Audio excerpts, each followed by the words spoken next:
Howdy y'all, it's Vessel Megan, aka the Howdy Princess, and I'm here today with the one and only Dame Daniels, man. You already know what it is, man. Let's get it. this is episode 2 of Munchies with Megan, and today for our munchies, what we eating on? Looks like we got some Chick-fil-A, man. Yeah. You know what I'm saying? You already know. You know Chick-fil-A, if I'm not mistaken, comes from Atlanta. I didn't know that. This is our number one spot, man. You know what I'm saying? At a Waffle House. You feel me? Yes. What's your usual order for Chick-fil-A? I usually get a chicken sandwich, you know what I'm saying? Before I went Muslim, you know what I'm saying? I used to get their sausage biscuit. So let's dive into that, because you sure. just slid that in smoothly. Yeah. So what's your spiritual journey been like? What made you convert? I was born Catholic. I was baptized and had my confirmation, all that good stuff. Basically, I started, really understanding Islam a little bit more in like 2008, 2007. Where I was at in Atlanta is a small town called Clarkston, Georgia. It's like on the east side of Atlanta, you know what I'm saying? There's a lot of Muslims out there.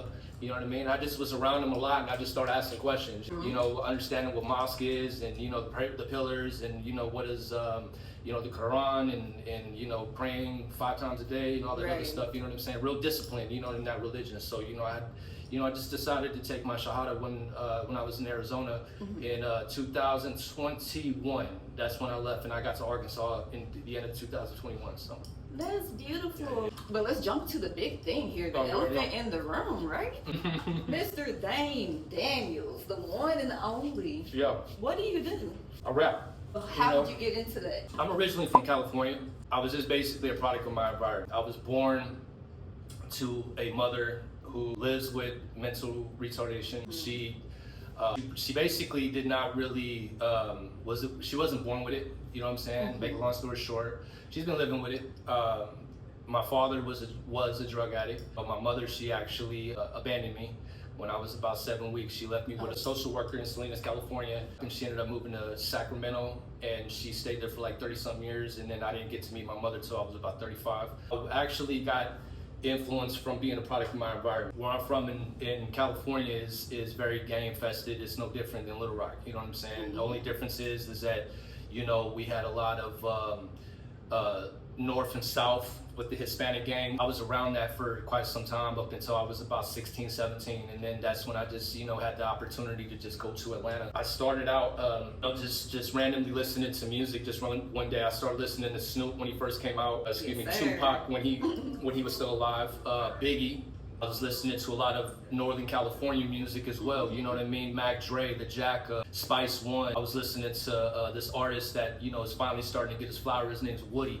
And he passed away about almost 19, 18 years ago. He was a homeboy rapper he was a Norteño. So there's just a lot of artists that I was highly influenced with. Atlanta, it was just kind of like I wanted to go where nobody knew where the hell I came from. You know what I'm saying? Well, basically kind of like start over. You know what I'm saying? And I always tell people my life didn't really start till I got to Atlanta, Georgia. You get what I'm saying? Because I left as a kid. You know what I mean? I left with like some pretty decent change in my bank account. You know what I'm saying? Make a long story short, jumping off the porch quite young. Ended up in Atlanta in 2001. About 24 years now. So I was about 16 at the time, and I just turned 40 back in May. We're just basically doing what we got to do. And I love how you said that about going somewhere where you're not known. I feel like so many people get caught in the comfort zone. They want to stay where everybody knows their name. Exactly. So for you to put yourself out there, that's the definition of really pushing yourself to the fullest of your potential. I have so much respect for that. Who do you feel like when you first heard them, you was like, dang, like, this is really my inspo. This is really who I look up to in the rap game. The Wu-Tang Clan. When I first heard the song that they have, is one of their most popular records, is actually called Triumph. And it's probably, if I'm not mistaken, it was directed by Hype Williams. It's to this day one of the most expensive music videos ever created. Wow. It was over $1 million, long story short. I first heard that song, it just mesmerized me. The way that these guys were just like attacking the record, I started like really understanding the ins and outs of how to count bars. And, that's where it really started, was 97, 98 for me. And, it just started blossoming up until 2000. I was 16, going on 17. I was actually getting played on the radio in California at the time. So, FM radio. And shout out 97.9 in Fuego. They're no longer around, out in Salinas, California. You know what I mean? 102.5 K on. You know what I mean? You guys spun me a couple times. I was still in high school when it happened. Thank y'all. Did you grow up writing poetry as well? Playing instruments? Tell us about that. I started doing playing instruments when I was like 9. I'm very self-taught. It started out with the violin, and I actually studied piano. I started understanding, you know, what the importance of engineering and how to properly lay down your music and how to properly record, you know, because I record a certain way. Sometimes I write my stuff down, other times I don't. I get a lot of inspiration from, like, you know, from just anything, you know what I'm saying? I've been on the storytelling tip, and you know, the reason being is because I met with Atlantic Records once back in 2022, and shout out Jeff Sledge, Senior Vice President of A&R, you know what I mean? He basically was just telling me, he was like, "Dang, you know, I love what I'm hearing, but I just want to hear a story." I'm just like, okay, well, bet, what we doing, you know what I'm saying? So, you know, I went back to the drawing board, and I just started, okay, let me go ahead and start, you know, figuring things out again. So what's the most challenging part when you're making your songs? That is a good question. It's challenging because, you know, I just want to make sure that it's relatable. You know what I'm saying? People like it. Not only that, you know what I'm saying? I want to make sure that I like it. So do you feel like when you write that you have to be in a certain state of mind? Because I know for me, like when I write poetry, I usually have to do it when I'm in a darker place. Right. Like that's when my ideas flow the most because of so much emotion. Right. So what state of mind do you feel like you're usually in when you're creating your song? It really depends on what song I'm doing. You know what I mean? There's a record that I have with an artist. He was signed to Tech Nine named Chris Calico, and it's actually a record called Disappear. He's on the hook. And at that time, I was actually going through a real bad separation with my now ex-wife, and basically I was just going through it, you know what I mean? And I was just like, man, I don't know what I'm finna do, you know what I'm saying? I'm out here in Little Rock by myself, you know, what exactly do I do next? I started writing again. I started, you know, penning my feelings and penning everything that I was going through at the time, you know what I mean? And, you know, basically I did it for me, you know what I mean? And and that was one of the records that I did that, you know, kind of just catapulted me to, like, you know what I mean? Because even when I put the song out, it's almost at 100,000 streams. Yeah. So appreciate it. I went on to, you know, doing these other street records with. I did a song with Bizarre from D12, and it went from, you know, talking about mental health to like talking about murder, kill. So, you know, like, wait a minute, we shifting gears drastically. You know what I mean? So, you know, that's the type of. It really depends on what song that I'm doing, you know what I'm saying? Other times I'll just have fun with it, you know what I'm saying? And you know, we'll do like a club record, we'll do a trap record or whatever, you know what I'm saying? So you've got variety. We love to see that. It's called versatility. Yeah. Sorry about what you said regarding your separation and everything, but it's so great that you turned that pain into purpose. You turned it into fear. You turned it into art. And I'm a firm believer that all pain should serve a purpose, right? Exactly. So, speaking of believing in those things, what's a motto in life that you tend to live by? Can't stop, won't stop. You know what I'm saying? That's the motto. I caught something you said regarding records, and I think you were talking about mobbing the trap. I want to hear a little more about that. Like how I met Princess, how that song came about? Or? Yes, because how did we even get to a point of you recording with Princess from Crime Mob? Okay. We gotta get into that. So, I never spoke on, you know, how we really initially connected, right? So about 15 years ago, the group Crime Mob originally broke up. She ended up getting a camera guy by the name of Joseph Simmons, who happened to be today, who was my manager today. At the time, we was living on the west side of Atlanta in Bankhead, right? So this is T.I., Young Dro's area, you know what I mean? I was living next door to him. So he comes walking back to the house and he's like, yo, y'all ain't gonna ever believe this, yo. I just got hired by Princess from Crime Mob. I'm like, what? Get the fuck out of here. Because he was at the time he was doing like camera work. He was doing music videos, right? I didn't believe him at first. I'm like, dude, get the fuck out of here. You tripping. You know what I'm saying? He had me come to his house about a week later, and about a week or two later, and then he's showing me this clip, and it's her walking into this club venue, right? And it's actually, there's two dudes in the background dancing, and that was Ray Shrimmer.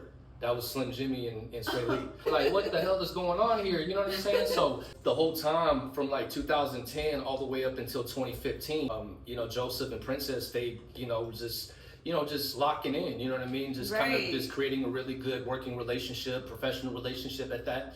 Me and Princess, we initially linked up in 2015. We ended up doing a record for my first project, which was Atlanta, California. The song was called Shut 'Em Down. At the time, she was actually pregnant with her son, King. Shout out King.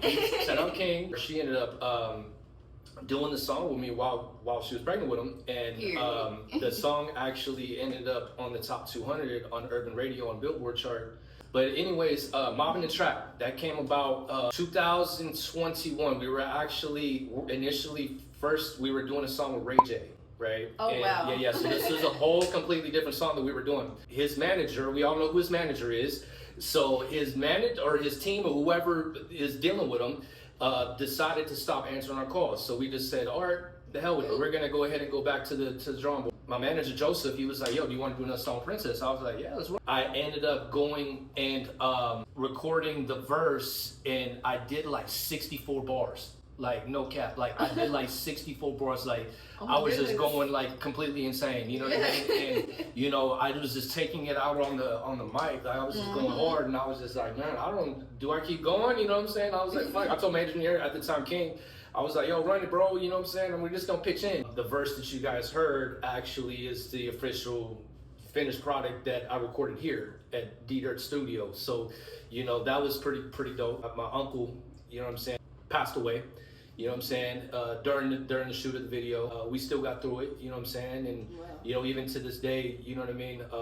I'm about almost 400,000 streams in with that particular song. You know what I'm saying? So that was the record that kind of like got me in. You mentioned your uncle. I just wanted to say my condolences. I appreciate about that. Yeah. How were you able to keep pushing?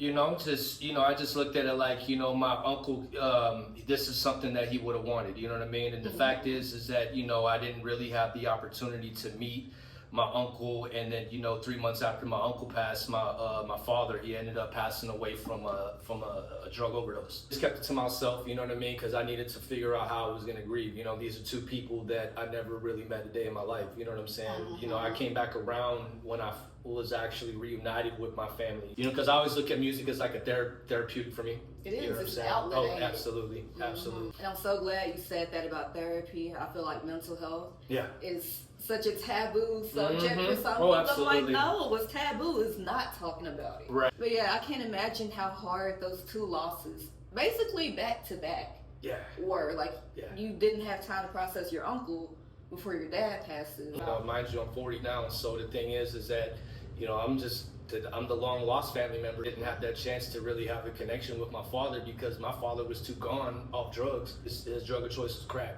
So the thing is that I had 2 conversations with him, and the first conversation, he just didn't know what to tell me. You know what I mean? And then because I'm actually born with a different name. So my original name was actually Manuel John Hernandez, but my actual name today is Daniel Stephen Hernandez.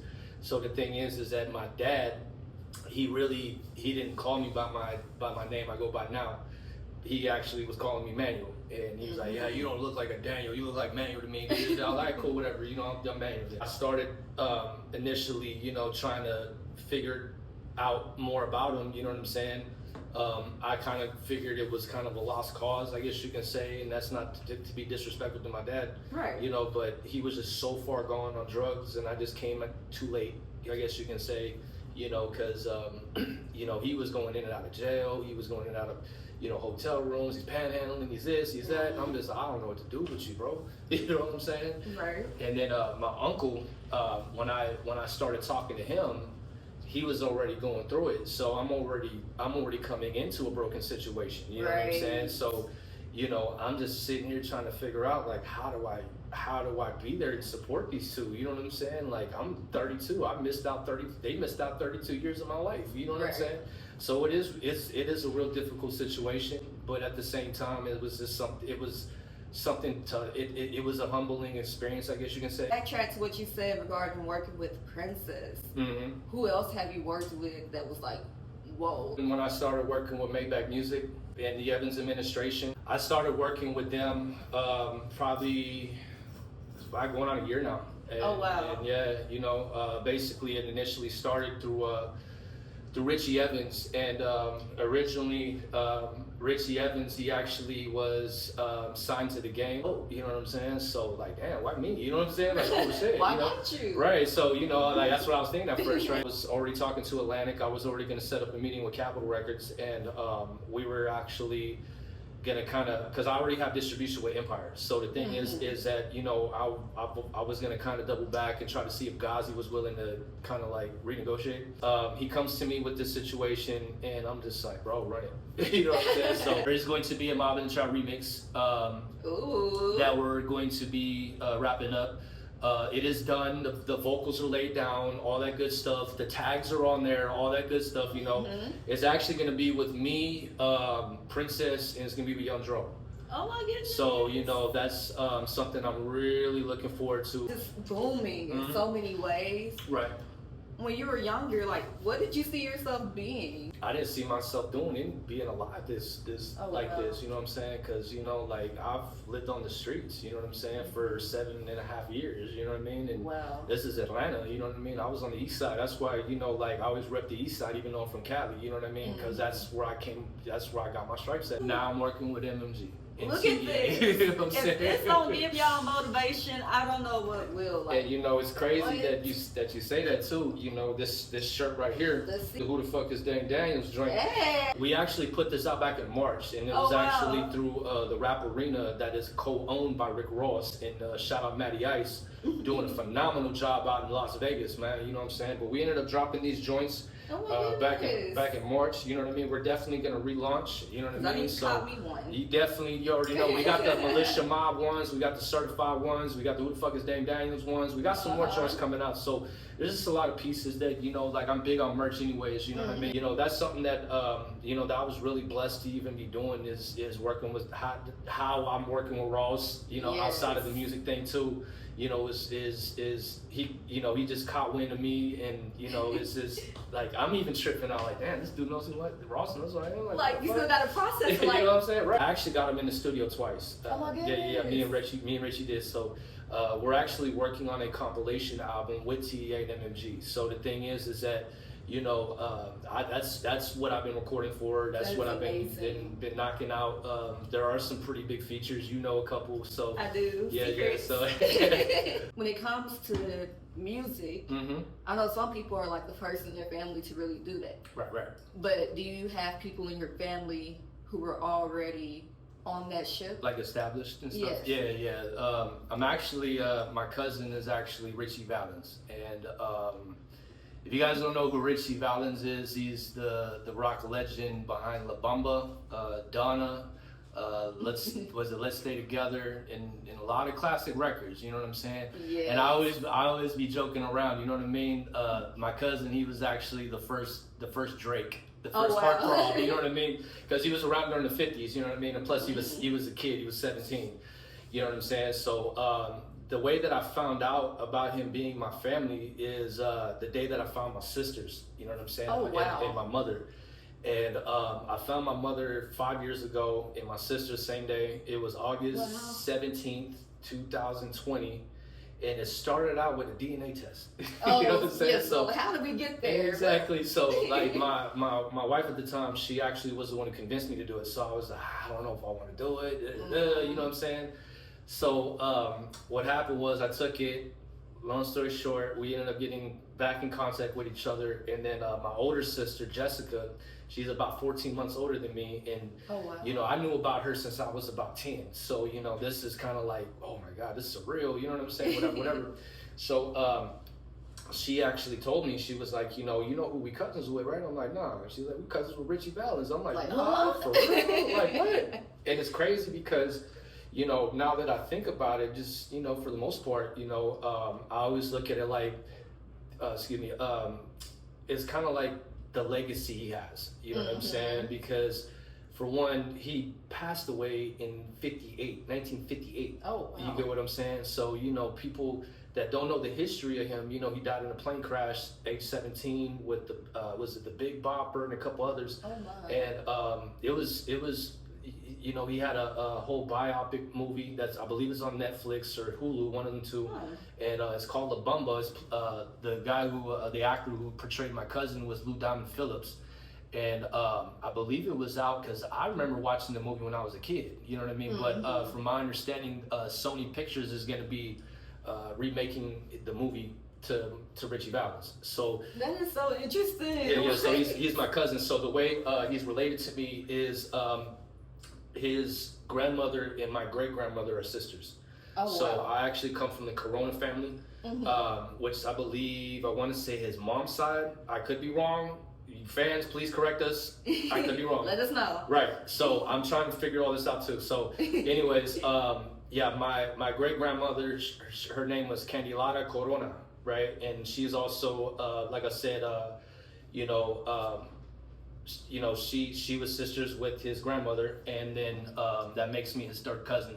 So That's pretty close. Yeah, it is. And my granny is his first cousin. So you know what I mean. They used to tell me that in the movie, if you guys watch the movie, the beginning of the movie, he's in Northern California picking fruit. My grandmother used to be with him when that was going on. You know what I'm saying? So. That's something that's like some legendary, you know what I mean? And when I tell people, they're like, get out of here. You're not related to him. You like, no, I'm for real. Like, I'm just taking DNA test. Let's do it. You know what I'm saying? Look, I will show you. Exactly. And then, I be getting all these alerts and stuff like that. And I get a lot of Corona families that come from, because he's from Pacoima, California. And that's like the Valley, Southern Cali or whatever, you know what I'm saying? And, I get a lot of family members that pop up in my notifications, like, hey, what's up? What's up, family? So, but no, that's who I'm related to. It was cool because when I first met my mom and my sisters, we was in LA and we were trying to find his star on the Walk of Fame in Hollywood. Couldn't find it. Oh well, you know what I'm saying? But nah, he has streets named after him. He has a whole, I think a couple buildings named after him. I could be wrong. I think he has a statue in Pacoima. A couple other things but when I really learned that he's my family member, and I'm like, yo, the type of legacy that he left behind, and he's still getting played to this day, and people are still playing his music, and Carlos Santana has credited him for being his inspiration to the Cumbia Kings, to Selena, to all these people are crediting my cousin for this. Exactly. So it's like, that's the type of legacy that I want to leave. You know what I'm saying? And I want to do it my way. So. See, aren't you so glad you went ahead and found your family? I sure did, man. But my artist, one of my key players right now is PAT the Don. You know what I mean? He just came home from doing 13. And we have a whole project together called Damon the Dawn. Shout out 607, man. He did a beat for us. You know what I mean? We got a joint with him called 7 Days After Week. We got some joints, man. Wise Crime out of Russia. He produced. He's a 17-year-old out of Russia. Oh wow. Yeah. So I got a couple other guys. Joseph, my manager. He did a few beats for us. But yeah, it's just gonna be me and him, no features. You know what I'm saying? That is great. Yeah. What advice would you give to someone who's just getting into the rap game? Get someone who can mentor you, who can steer you to the right direction. Don't be afraid to schedule a consultation. I do consultations as well. Oh wow. I've done them for artists, and I give them everything you need to know. What type of publishing you need, down to your sound. Your sound exchange, your song trust. The importance to having them, the importance to having your publishing, because I always tell people your publishing is like your 401k for artists. That's just what it is. That's just what it is. I always tell them, be prepared for the long haul. If you guys are gonna do this independent thing, because you guys are gonna have a lot of letdowns, disappointments, sleepless nights. Stress. Your girl might or man might not want to holler at you, or might want to talk to you no more. You're spending more time in the studio than you is with your girl. You know what I'm saying? Like, it's a lot that comes with it. You feel me? Like, and even when I be telling the females that I've got to know in the last couple of years, you know what I mean? I always tell them, I'm like, are you willing to deal with this? Because if not, don't waste your time. We better all be friends. You know what I'm saying? So. It's just, I always tell these artists, just be ready for that. Right. You know what I'm saying? Be ready to go do bullshit. You know what I'm saying? You He's know, giving you all the raw, honest truth. exactly. But at the same time, it's gonna be worth it in the long run. The best feeling is, you know, having someone walk up to you and never met you a day in your life and want a picture with you. You know, to you know, telling you, hey man, I love what you're doing, man. Da, da, da, keep it up. You know, I remember I went into a dispensary in California and the security knew who I was. Oh my God. Yeah. Like it happens. So It happens every time. Like I go to LA. I was in LA when I was met my mom and my sisters. We went to this pizza shop. This during the pandemic. Everything was closed. And I remember we went to go get some pizza, and the dude who was actually, one of the dudes who was actually working with us, he was like, I know who you are. I'm like looking around, and they're like, you're a rapper, aren't you? I'm like, yeah, I'm a rapper. Dame? Like, yeah, that's me. How you doing? You know what I'm saying? So, you know, I took a picture with him and stuff like that, and then it was pretty dope because it's like, I'm not used to that yet. Yes, how does that make you feel in those moments? I mean, man, I've had grown men cry, you know, telling me that how grateful of the music that I'm putting out. I've had, you know, people tell me how like my stuff got them through hard times. I even went as far as I started a scholarship about a couple years ago in California at my old high school. Excuse me, and basically I ended up putting out 2 college kids. I basically gave them scholarships to go to college. That's amazing. Yeah, and I did that through what we doing now, through music. So you know great. what I'm saying? So the money I made off my music during the pandemic, it was quite a bit. You know, because yeah, it was quite a bit. But anyways, I ended up taking a portion of that and just putting it in scholarship money. That's such a blessing that you're able to do that. Yeah, it's crazy. Like, what? I'm sorry, y'all. He's dropping all these gems out of nowhere. I'm just like, wait, you do this too? Like, the definition of a jack of all trades is somebody who's using their blessings to build a longer table instead of a taller fence. Yeah, exactly. But no, you're really such an inspiration. I appreciate it. How does it feel to know that you're making such a big impact? You got people crying, you're giving out scholarships, you're networking with people that you never would have imagined.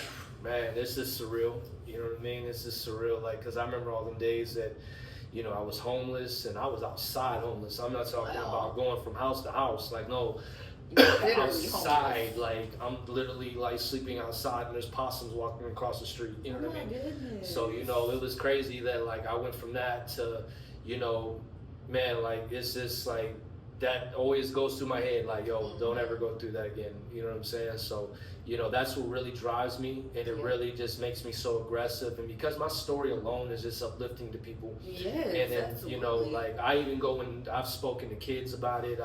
You know, I'm planning on going into prisons pretty soon to kind of give them a testimony or whatever, and you know, just kind of just give them some hope. You know what I mean? And you know, because at one point in time, man, I was wishing I was in prison because I was outside. You know what I mean? And the thing is that now that I persevered and just able to, you know, push through that, you know what I'm saying? I was able to, you know, live to tell my story. You know.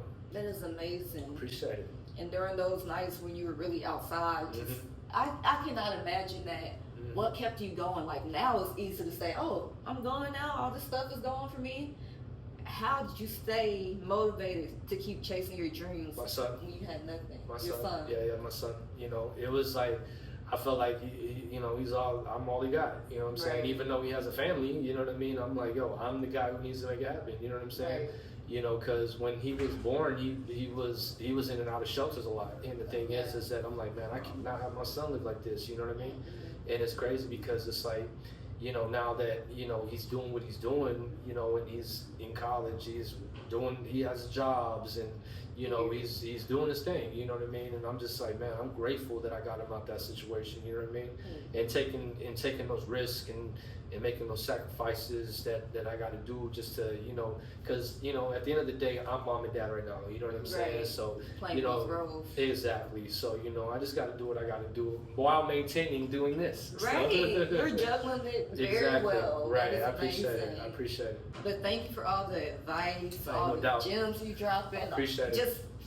I'm still trying to process everything from the beginning. Y'all, this man, like I said, he's a walking testimony. Oh yeah. It's so great that you came to Munchies with Megan. You already know, man. I'm so honored. Where can we find you at? Dame Daniels, man. You guys can follow me on Instagram I'll put it at right here. Dame_Daniels.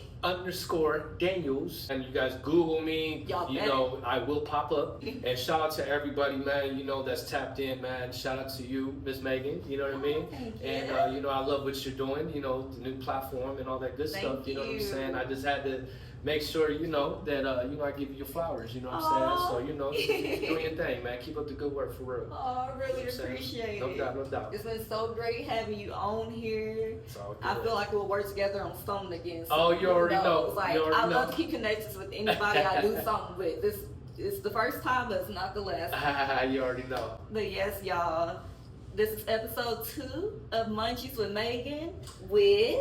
Dame Daniels, man, the ATL edition. You already know. Make sure y'all go follow him. And that's all, folks.